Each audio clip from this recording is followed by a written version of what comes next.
तो यहाँ पर हिरण्यकशिपु ने भगवान का ये दोष बताया, भजंतम भजमानस्य, कि जो विष्णु का भजन करते हैं विष्णु उनका भजन करता है। तो विष्णु में ये बड़ा भारी दोष है कि जो देवता लोग विष्णु का भजन करते हैं तो विष्णु भी उन देवताओं का भजन करते हैं, भजंतम भजमानस्य। लेकिन प्रभु जी ने बड़ा अच्छा इसमें बिंदु निकाला कि केवल भजन नहीं करते हैं, भजन ये भजन तो माम भक्त्या, भक्ति पूर्वक भजन करते हैं। तो उसमें जो है मतलब अंतर है कि भक्ति पूर्वक भजन करते हैं। या एक दूसरे श्लोक है, ये था माम प्रपद्यन्ते तान तथे भजामि हम, मैं उनका भजन करता हूँ जो जिस प्रकार मेरे समर्पित होते हैं। तो प्रपत्ति का शब्द आया है, या तो भजन का शब्द आता है तो अनन्य भजन करे, भजते माम अनन्य भाग, अनन्य भजन करता है ये शब्द आता है, या फिर भक्ति पूर्वक भजन करता है ये शब्द आता है, और या फिर प्रपत्ति का शब्द आता है जो समर्पित होता है। तो इसमें मतलब भजन केवल भजन शब्द नहीं है, वो है। तो हिरण्यकशिपु ने ये जो है भगवान का ये दोष बताया। तो भगवान तो इसी में मतलब गीता में इसी बात पर तो कहते हैं कि मैं सबके प्रति समान हूँ, लेकिन जो मेरा भक्ति पूर्वक भजन करते हैं तो वे जो है मतलब मेरे हृदय में, मैं उनके हृदय में हूँ। लेकिन फिर भी एक प्रश्न तो उठता ही है कि फिर पक्षपात तो है ही है, तो भगवान का पक्षपात तो है ही है, लेकिन इसमें समझना पड़ेगा कि भगवान का पक्षपात इस प्रकार नहीं है कि अधर्म, वो भक्त अधर्म करेगा और भगवान पक्ष लेंगे। तो भगवान जो है धर्म के पक्ष में रहते हैं, अधर्म के पक्ष में नहीं रहते। तो कोई अगर भक्तिपूर्वक भजन करता है या भगवान का भजन करता है, भजन का मतलब सेवा करना भी होता है, तो सेवा तो भगवान के अनुकूल, भगवान के जो है सिद्धांत के अनुकूल कार्य करेगा, तभी जो है वो भजन कहलाएगा, यानी सेवा कहलाएगी। और भगवान अगर सबके प्रति समान है तो भक्त को भी सबके प्रति समान होना पड़ेगा, क्योंकि अगर भक्त कोई व्यक्ति अगर दूसरे के प्रति अनावश्यक ईर्ष्या करता है, द्वेष करता है, तो भगवान का भजन हो ही नहीं सकता। भगवान का भजन करने के लिए इस प्रकार भगवान सबके प्रति समान है, आपको भी समता का अभ्यास करना पड़ेगा, तब आप भजन कर सकते हैं या भजन माना जाएगा कि आप जो है भजन है। तो भगवान जो है तभी भजन मानते हैं। तो भगवान के जो मन के अनुसार हैं, जो मतलब चले तो वो कहलाता है। और फिर दूसरी बात यह है कि कितने भी दुराचारी, कितना भी दुराचारी हो, है ना, तो ऐसे भगवान पक्ष नहीं लेंगे कि दुराचारी हो कोई और भगवान का भजन करता है तो पक्ष लेंगे, नहीं। भगवान कहते हैं भजते माम अनन्य भाग साधु रेव समंतव्यो सम्यक व्यवस्थित हो। वो साधु है, क्यों साधु है? क्षिप्रम भवति धर्मात्मा, बहुत जल्दी धर्मात्मा बन जाता है ना, तो आसुरी भाव नष्ट हो जाएगा।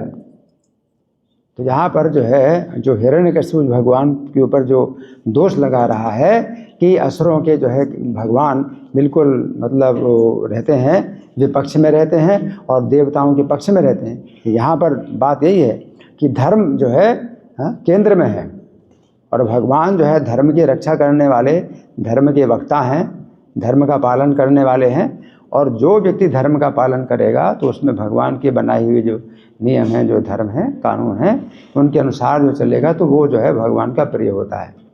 तो कोई भी व्यक्ति अगर दुराचारी से दुराचारी हो और कृष्ण का अनन्य भजन करेगा तो वो क्षिप्रम भवति धर्मात्मा, तो बहुत ही जल्दी धर्मात्मा बन जाएगा, है ना। तो भगवान धर्मात्मा के धर्म के पक्ष में हमेशा रहते ही हैं। यदा यदा ही धर्मस्य ग्लानिर्भवति भारत, धर्म का जो है कभी खंडन होता है तो मैं जो है मतलब प्रकट होता हूँ। तो भगवान धर्म के पक्षपाती हैं।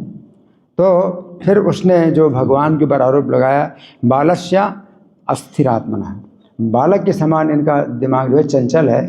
तो बच्चे का दिमाग चंचल है, किसी ने जो है वो कंफर्ट दे दी या टॉफ़ी दे दी तो जो है उसके गोद में आ जाएगा, फिर दूसरा जो है कुछ और देगा तो उसकी गोद में आ जाएगा।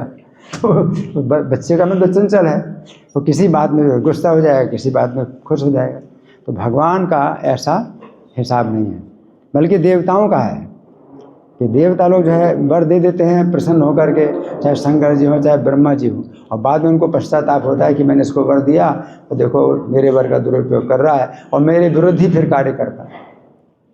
तो देवताओं के जो है को कह सकते हैं कि भाई उनका जो है दिमाग जो है स्थिर नहीं है देवताओं का, वो जो है असुरों को भी वर दे देते हैं, और फिर जो है उस वर दान की शक्ति से वो उन्हीं देवताओं के विरुद्ध भी कार्य करते हैं।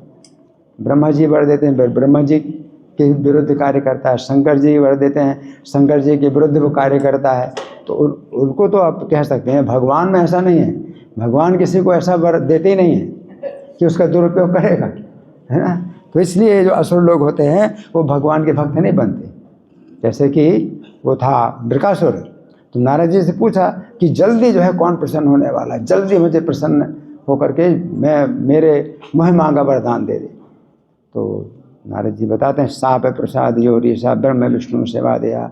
तो साप और प्रसाद दोनों के जो है समर्थ जो है ब्रह्मा विष्णु शिव तीनों हैं, परंतु जो ब्रह्मा है विष्णु है तो जल्दी प्रसन्न हो जाते हैं और वर दे देते हैं, और जल्दी रुष्ट हो जाते हैं तो साप दे देते हैं। विष्णु ऐसे नहीं है। तो जो आरोप लगाया भगवान के ऊपर कि बालक के समान चंचल स्वभाव वाले हैं विष्णु, तो वो बिल्कुल है ही नहीं। भगवान का स्वभाव इस तरह चंचल है ही नहीं। वो तो बहुत दूर का देखते हैं, किसी को भी वर ऐसा नहीं देते हैं कि फिर वो दुरुपयोग करेगा। भगवान जो है उसको वर देते हैं तो इस तरह से वर देते हैं कि इसका जो है वो किसी भी प्राणी के जो है वो अहित में या अनिष्ट नहीं करेगा, है ना। तो सबके हित में कार्य करेगा, सर्वभूत हिते रता। तो ऐसे लोग भगवान के जो है मतलब भगवान ऐसे लोगों का पक्षपात करते हैं या ऐसे लोगों को वर देते हैं।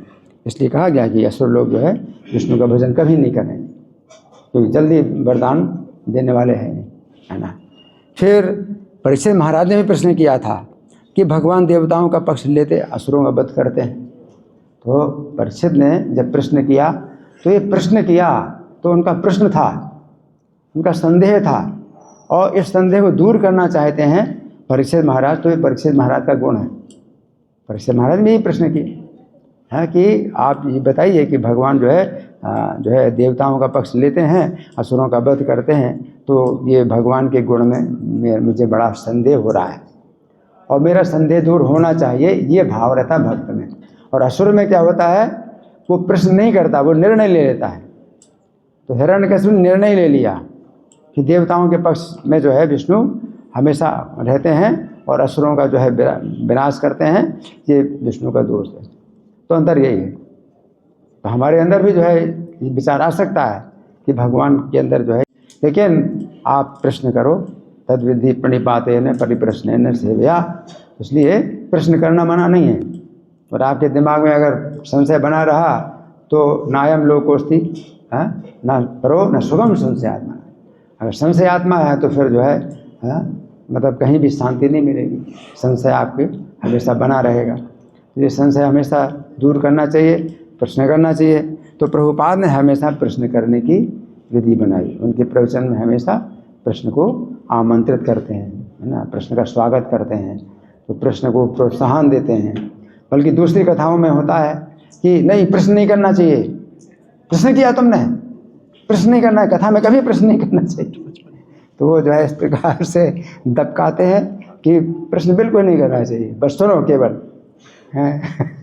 प्रभुपाद एक ऐसे पहले महात्मा हुए कि पब्लिक में भी प्रवचन दे रहे हैं तो भी प्रश्न का जो है आदर करते हैं, इनवाइट करते हैं प्रश्न को। पब्लिक में कहाँ है कि ऐसा कोई प्रवचन पब्लिक में हो और जो है प्रश्न को इनवाइट करें, कहीं प्रश्न इनवाइट नहीं। प्रभुपाद ने पब्लिक में भी जो है प्रवचन तो भी प्रश्न को इनवाइट करते हैं। मंदिर में तो है ही भाई प्रश्न करो, लेकिन पब्लिक में भी प्रश्न इनवाइट करते हैं, है ना। तो ये परीक्षित महाराज ने चूँकि प्रश्न किया तो अब सब लोग तो प्रश्न नहीं कर सकते, एक व्यक्ति जो है प्रश्न कर रहा है मुख्य श्रोता, और उससे सबके संदेह दूर होते हैं। तो ये जो है मतलब एक विधि है, या तो कथा में जो है प्रश्न को इनवाइट किया जाए या फिर कमेंट। तो कमेंट से और प्रश्न से ये जो है बहुत से संदेह दूर होते हैं। तो इसलिए हमेशा जो है ये आदर पूर्वक जो है हम लोग जो है क्लास में या तो कमेंट या प्रश्न। अब ये तो नहीं है कि सब लोग प्रश्न करें, सबको प्रश्न करने का मौका दिया जाए, ये नहीं हो सकता, क्योंकि समय तो सीमित है। लेकिन हाँ, कोई एक प्रश्न हो या कोई कमेंट हो, ये मतलब होना चाहिए। तो ये जो है एक तरीका है कि इससे जो है अपने जो विचार हैं वो जो है बहुत शुद्ध होते हैं और वक्ता भी पवित्र होता है और श्रोता भी पवित्र होते हैं और जो प्रश्न करने वाला है, कमेंट करने वाला, वो भी पवित्र होता है। तो तीनों लोग पवित्र होते हैं। इसलिए कथा क्लास में कमेंट या प्रश्न हमेशा इसका जो है वो उसका आदर किया जाता है। हरे कृष्ण।